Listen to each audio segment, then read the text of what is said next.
Luzon, Visayas, Mindanao, at saan masulok ng mundo. Una sa lahat, ako po si Wilfredo Bendia Revillame, yan ang tunay kong pangalan. Pero kilala niyo naman ako sa pangalang Willie Revillame. Hindi kami interesado. Basta sa Willie Revillame lang, okay na. At ako po ay 64 years old. Diyos ko, senior citizen na. So, pag ito, nanalo sa Senado, nakakuha ng pwesto, 64 years old. So, kung 6 na taon yung kanyang makuha, mga kababayan, edi ano yan? 70 na siya nun. Pag-resign niya, 70 na siya. Oo. Sa bagay, 70. Malakas pa yan, ano? Kasi may kakilala ko, 68 eh. Iba eh, malupit pa rin eh. Tama ba yon? Kalapini TV. 68 eh. Ang lupit pa rin eh. Oo. Sige tuloy. Siguro hindi na ako kailangan mag-explain, hindi na ako kailangan magpakilala sa inyo. For 21 years, meron akong daily show, tanghali, hapon, gabi. Oo nga. Kainchu. Ano? Nance Vlog. Alam nyo sa totoo lang ito ayon sa ating source, Pink Palaka at saka Pink Oink Oink. Alam nyo na siguro, no? Pink Palaka at saka si Pink Oink Oink. Narinig ko to eh. Oo. Narinig ko to kagabi. Aba si Willie pala eh. Ano daw? Pander daw paingchu. Pander daw di umano si Willie sa mga rally ng maisog. Nakita nyo? Hindi naman natin alam yun eh. Sabi lang nung si Pink pala tsaka si Pink Palaka tsaka si Pink Oink Oink. Di ba? Hindi natin alam yun. Biruin mo yun, Willie. Pander ka pala. Nagpan ka pala ng sa mga rally ng maisog. Alak ka, Willie. Totoo ba yon? Tatanong lang kami, Kuya Will, Alam namin mabait ka, pero ayaw na namin dagdagan sana si Robin Padilla. Oo. Kasi ito mga kababayan, nakaraan lang sinasabi niya na hindi na ako tatakbo kasi wala naman ho akong alam dyan, di ba? Catherine Galvo, saksi ka nun. Di ba, Eme Carpio? Reco Limay, saksi kayo nun. Sabi niya, hindi ako tatakbo. Kasi wala naman ho akong alam. Ang alam ko lang ho Ang alam ko lang ho magpasaya ng tao. Total naman, nakakatulong naman ako sa aking programa na laos na halos wala nang nanonood, na halos mas marami pang nanonood kay Mike Cervera. So, kumbaga, naging parte na ako ng buhay ng mga Pilipino, lalo na po yung mga nanay, tatay, lolo, lola. Yung Tatay, nanay, lolo, lola.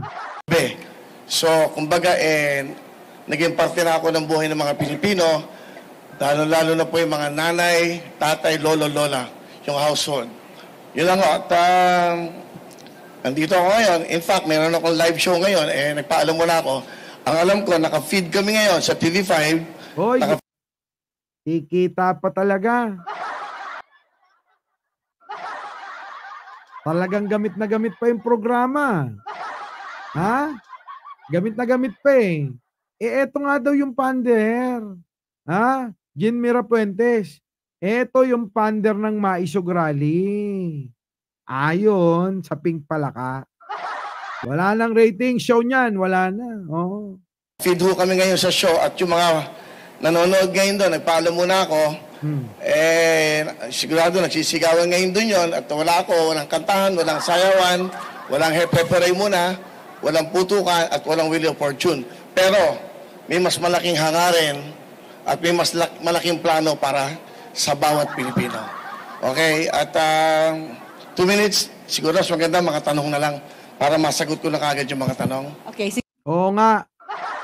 Kasi wala namang kwenta yung sinabi mo eh. Nag-aantay ako, Willie, ng ano eh. Ito yung aking gagawing mga batas. Nais kong gawing batas. Nais kong baguing batas. Gagawin kong batas. Ang bawal, ang kabayong tumakbong senador. Mga ganon dapat. Di ba? Wala eh. Sige, pasok. Sige po. Unang tanong, kanina manggaling. Tagalog na lang para mas maintindihan Yes, natin mga Rhea kababayan. Fernandez from TV5. Mhm. Pahiram po ng mikropono. Go, Rhea. Hi sir, good afternoon. Rhea Fernandez, TV5. Ay, Over yeah. here, sir. Willie na lang, huwag na, sir. Ah, Sir Willie, you mentioned you have huwag ka na. Si Willie na. Ano, Willie na lang, wag na share. Sige, tuloy natin. Sige. Ang kunyari-kunyari. a show sa amin, TV5 Will to Win, no? So the next question is, what happens to your show if you are vying for a Senate seat? Anong mangyayari po dun sa Will to Win? Sa pagkakaalam ko, sa route, Yan. Ano ang mangyayari na ngayon? Ha? Oh, English tapos tinagalog din. Willie, ano ang mangyayari na daw doon sa iyong programang Laos na daw? Sabi rito, ang dami nagsasabi, oh. Oh, sige tuloy. ng COMELEC, until February 10, pwede pa ako mag-live show. So I still have 5 months na makakapag-live ng 5 to 6:30 sa TV5, sa Facebook na meron kaming followers sa 17,300,000 at 8 million sa YouTube. Uy, dami. Oo. Ang dami daw followers eh. Sige tuloy. So pwede pa ho ako magtrabaho, pero pagdating ng February 11, mag-stop na, and that will start the campaign. So you know, and then, pag nanalo, pagpalarin, at pag pinagalob ng Diyos na ako yung makapaglingkod, Paanong paglilingkod ang gagawin mo sa aming mga taxpayer? Ha? Di ba? Paano kayang paglilingkod ang gagawin ng isang Willie Rebillame sa ating mga taxpayer? makapaglingkod ng tapat at walang halong pag-iisip ng masama sa aking mga kasama. Ganyan din sinabi ni Ipe eh. Di ba? Ganyan din yung sabi ni Ipe. Di ba mga kababayan? Willie, ganyan din yung sinabi ni Ipe. Sige tuloy. Ebe, ako pa'y babalik. Like the Senator Tito Soto, na may Itbulaga pa din.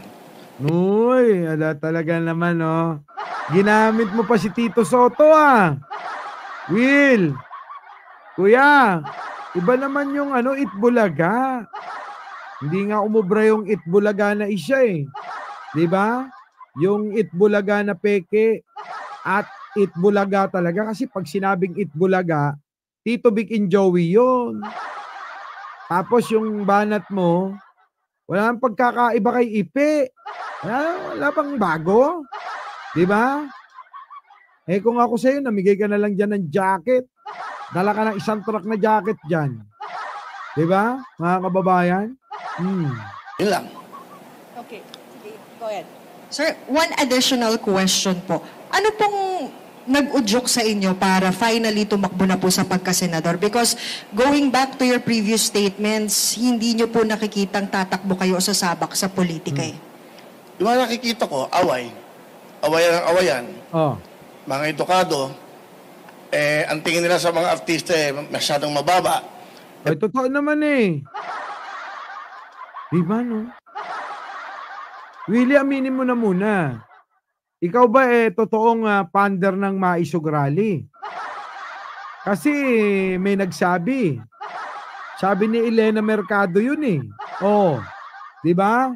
Sabi ni Elena Mercado, ikaw daw nagpopondo eh. Kami may magagandang puso para sa ating mga kabayan. Ano ba ang purpose ng isang senador? Hindi ako abogado, hindi ako nakatapos. Pero ang purpose dapat ng bawat senador, bawat nagpa-public servant, bawat namumuno sa anumang local government, mabuting puso ang meron ka. Anong mabuting puso? Paano utak? Utak mo na, Willie. Paano ka gagawa ng mga batas? Paano ka magre-revisa ng mga batas? Di ba? Tama? ang dapat mong inisip lagi mga kababayan mo. Marami ng batas na ginawa. Marami ng mga presidenteng dumaan, marami ng senador na dumaan. Pero yung buhay natin mga kababayang mahirap, nababago ba? Oh. I think, yun ang pinaka-importante. Marami ng batas kaya hindi na hindi na kailangan gumawa ng batas. Really, alam mo kung ako, pwede na kitang palitan eh. Yun nga ang problema. May problema sa mga maraming batas. Baka naman sabihin mo, yung pala problema. Marami ng batas na nagawa. O bakit hindi mo rebisahin? Diba? Ayusin natin yung mga batas. Ipasa natin ang alin? Konkon. Diba? Konkon ba yun? Constitutional reform. Ano? O Con-Ash. Ano? Daming tawag nila no? Oh. O Conpuet. Ganon. Putik na yung Willie. Kasi nga, dami ng batas nga. Totoo naman. Ang tanong, tama ba? O tsa-tsa pala yun. Charter change, oo. Kasi naririnig ko nung panahon ko, konkon eh. Poverty, yan ang pinakamalaking problema natin. Yung mga batang nangangarap na mag-aral, pag wala ng pera, hindi na natutupad ang pangarap. Yung mga nanay at lola natin na may mga sakit. Alam mo, for 21 years, Paano nga yun, Willie, kasi napakadali na. Yung mga tao na may sakit, paano na sila? Yung mga nanay na walang trabaho, paano na sila? Yung mga batang nasa lansangan, paano na sila? Yung mga taong mahihirap, paano na sila? Parang superhero? Ano? Gagayahin mo ba si Si Bistek? Na nanonood sa atin? Captain Barbell! Ganon. Tapos superhero ka na? Ganon ba yon? Ha? Hindi naman pwedeng ganon eh. Di ba, Lori Mamawag? Hindi pwedeng ganon. Willie, kuya. Dapat may problema. Pag nagsalita ka dyan, merong kakagad solusyon. Tama, di ba, mga kababayan? Pag nagsalita ka, ito po ang aking nakikitang problema. Maring Rosie, thank you ulit na nanonood sa Moon at Mars. Nakikita ko po ang ating mga kabataan na maliliit sa lansangan. Ako po ay tutol dyan. Ang naiisip ko po ay gumawa ng batas na ang mga magulang niyan ay dapat na managot para hindi nalalagay sa alanganin ang mga paslit, ang mga edad 3, 2 taon, 4 na taon, di ba? So gagawa po ako ng batas, magpapanukala po ako ng batas na dapat ay parusahan ng mga magulang na magpapabaya sa kanilang mga anak sa kalsada. Ganun, di ba, mga kababayan? Dapat may solusyon. Madaling sabihin eh. Kahit ako sabihin ko, ako naaawa sa ating mga mahihirap na kababayan. Lalong-lalo na yung mga lolo't lolang may sakit. Lalo't-lalo na yung mga OFW. Ang dami nang nagsabi nun eh. Tapos wala rin naman. Hindi rin sila nakapagpasa ng batas na makakatulong. Saan, mga kababayan? Sa ating mga kababayan eh. Wala. Di ba? Benjo Bandal? Raketirang Pinay. Walang solid na plataforma. Sabi nga ni Catherine Galpo. Ba't di ka tumakbo? Pag ako tumakbo, di hahabulin nyo. Di ba, mga kababayan? Tulad niyan, mga kababayan. Ito po ang aking nakikita. Nakikita ko po, may problema tayo sa social media. Hindi po nasasalang maigi ang mga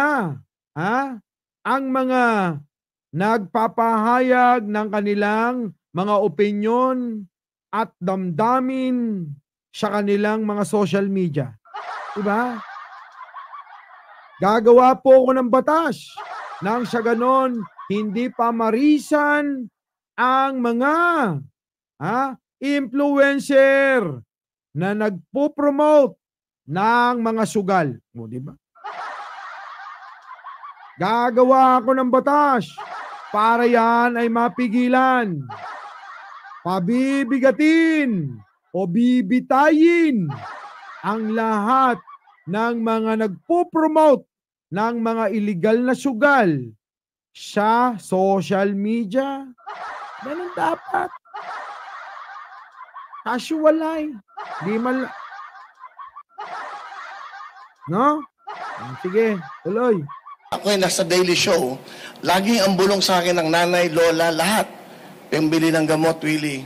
Yung asawa ko may sakit, Willie, pangmatrikula ng anak. Puro lahat ng iyan ang nadidinig ko for 21 years ng mga ating mga kababayan. For 21 years, yung mga magbubulong sa akin ng ganyan, hindi naman ho na bago ang buhay eh. Sa mga marami na nagsilbi sa ating bayan. Wala akong sinasabing iba. Ibig ko lang sabihin, dapat hindi lang batas ng tungkol sa batas ng mga kung saan-saan batas.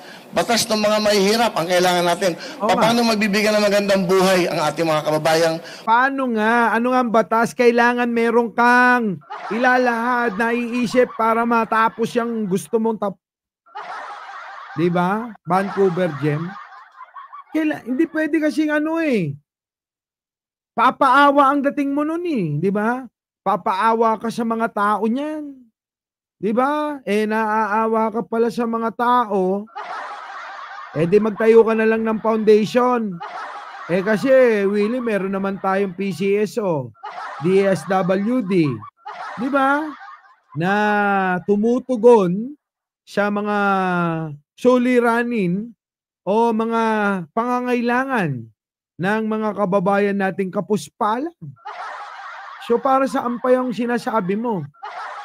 Ang gusto naming marinig kasi yung batas, yung solido, yung plano, di ba? Para mabigyan ng solusyon. May problema, dapat may solusyon. Ano yung solusyon? At paano gagawin yung solusyon? Anong sistema ng solusyon yung iyong gagawin? Dorothy Parker, shout out. Jocelyn Auyama. Shoutout po sa lahat ng bagong dating, Di ba? Sige, tuloy. May hirap. Mga batang nangangarap na walang pambili ng libro, walang sapatos, walang pangmatrikula. Yan. Yung mga lola at lola na... Abay, marami naman ng willing libreng eskwelahan. Libre sa public. So, ano nga yun? Paano nga yun? So, ang gagawin kaya siguro ni Willie, wala naman akong alam na batas. Yung pondo ko, dahil hindi ako marunong gumawa ng batas, bibigay sa akin pondo, tutulong ko. Ganun ba yun? Ganun ba yun? Ganun ba yun? Parang parang malabo na plataforma yun, Ano, Lars? Ball Connect, Cesar, Mainstay, Mothers. Diba? Chandra Dillamas. Paano yun? Di ba? So lahat ng mga mga pondo na makukuha sa gobyerno papamigay mo lang ganon. Pwede nang gawin ng gobyerno yun, pamigay na lang nila.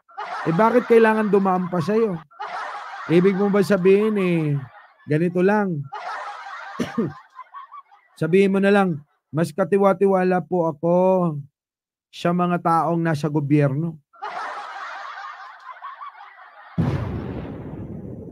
Di ba, Margo? Di ba? Sige, tuloy na natin. Walang kwenta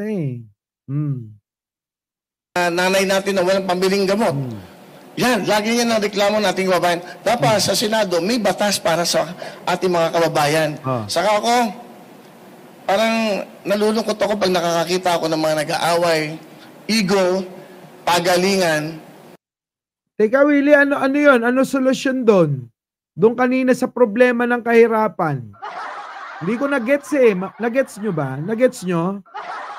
Wala akong ayan sabi ni Rich Missy 14. Bena Rose. Puro short-term solution ang naiisip ng mga to. Yo, Will. Long-term solution gusto naman namin. Oo, di ba? Band-aid lang ang gusto eh.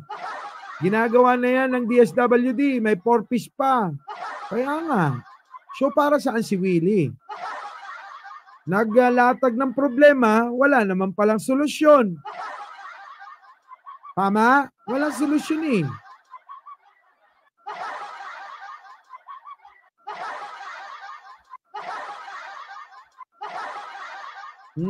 Rowena Aguilar. Tuloy, ano na naman yung next? Hindi naman ho ganun ang pagsilbi sa bayan. Ano? Dapat busilak ang puso mo sa iyong mga... Alak ka.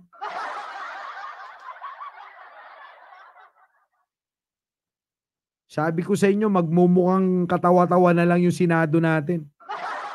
Ha? Oh. bayan, lalong-lalo na yung mahirap. Kung makikipag-away ako sa Senado, makikipag-away ako para sa mahirap. Oh, Thank you po. Okay, Mr. yun ang gusto, makikipag-away din. Isa rin pala to, palaaway eh.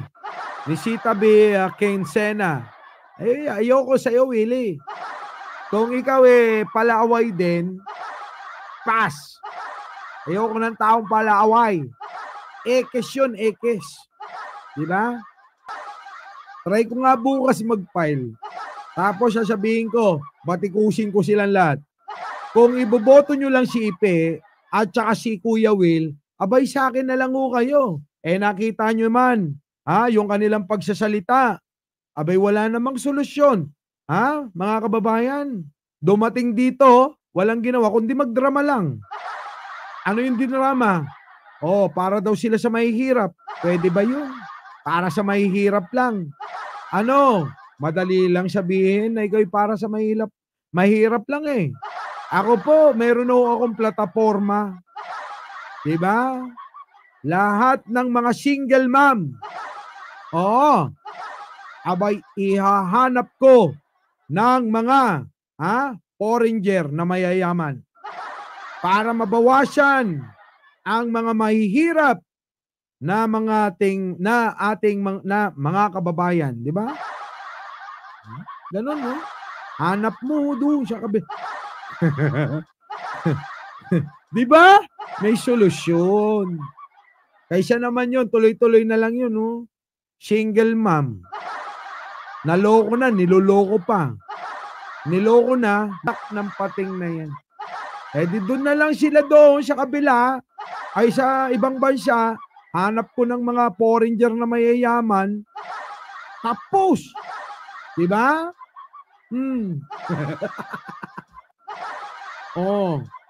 Apam! Iahon sa Putikan Foundation. Ganun. Iahon sa Putikan Move. Ikaw talaga. Yung mga lalaki naman, na mga manloloko. Diba? Huwag kayong loloko-loko. Kapag kayo napatunayang nanloko ng babae, nanakit kayo, aba sigurado may pagkakalagyan kayo.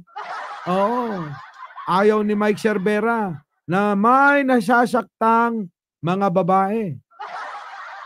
Kailangan ng mga babae ay nirerespeto. So, ang parusa, pag kayo nanakit ng babae, dadaling kayo doon sa koreksyonal. Sa koreksyonal. Mamili kayo. Mental o koreksyonal? Sa koreksyonal. Kung ilan yung nakakulong na babae doon, pipitikin ang itlog nyo. Tag-isang pitik lang. Pwede yan? Ganong mga batas. Dapat no? Our beloved Boss Mike Cervera.